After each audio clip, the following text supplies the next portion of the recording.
Burkinabés qui vivent en Côte d'Ivoire. Parce qu'il faisait beaucoup pour eux. À part d'être activiste, il avait aussi ses activités. Qui lui rapportaient un truc de 100 000, et puis 100 000, 200 000 par mois. Il s'en sortait pas mal.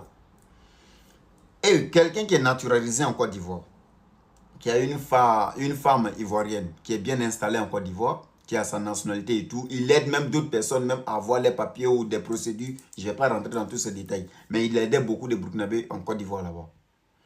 Aujourd'hui, Ibrahim Traoré vient au pouvoir où il tente à rentrer en contact. Ce n'était pas seulement Alino Faso. Les gens pensent que c'est Alino Faso seulement qui a approché vers Ibrahim Traoré. Non.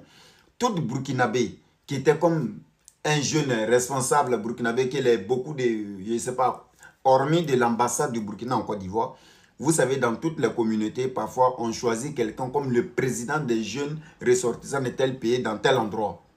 Alino Faso était un homme comme ça. Il n'était pas de l'ambassade, mais c'était un homme comme ça, parce qu'il était suivi par beaucoup de Burkinabés qui sont nés en Côte d'Ivoire. Et voilà comment Ibrahim Traoré le rapproche. Maintenant, ceux qui disent qu'il a été payé par Ibrahim Traoré pour venir tuer le président, son excellence Alassane Ouattara, écoutez cette histoire et écoutez très bien cette partie. Alino Faso, lorsqu'il est rentré en contact avec le capitaine Ibrahim Traoré qui s'est retourné au Burkina Faso, c'est pas là directement il est venu, maintenant il a été embauché, non. Souvenez-vous très bien que Soro Diom a été au Burkina Faso à un moment après le Niger. Vous vous rappelez très bien. Et c'est avec le contact de Soro Diom et Alino Faso. Mais cette histoire n'est pas publiée. Parce que si Alino Faso était vu directement avec Soro Diom, il allait avoir directement soupçon. Mais comme ils ont essayé d'être intelligents, mais qui ne le sont pas, Alino Faso a été vu seulement sur les réseaux avec le capitaine Ibrahim Traoré. Écoutez bien cette histoire. Et c'est à son retour en Côte d'Ivoire, quelqu'un qui logeait à Yopougo, qui payait sa maison 100 000 francs par mois et qui avait une petite voiture avec quoi il se débrouillait pour faire ses activités.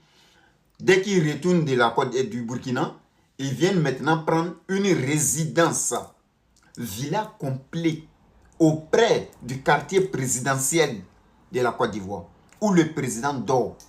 Il vient prendre logement là-bas, où il paie plus de 500 000 francs par mois. Bizarrement comme ça.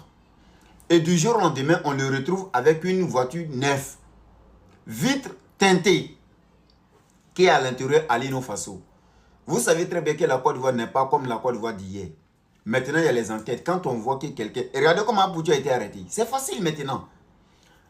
Toi, tu ne peux pas faire une entreprise, tu peux pas avoir une entreprise où tu gagnes seulement 100 000, 200 000 par mois et du jour au lendemain, on te retrouve dans une maison de 500 000 et dans une voiture de 50 millions.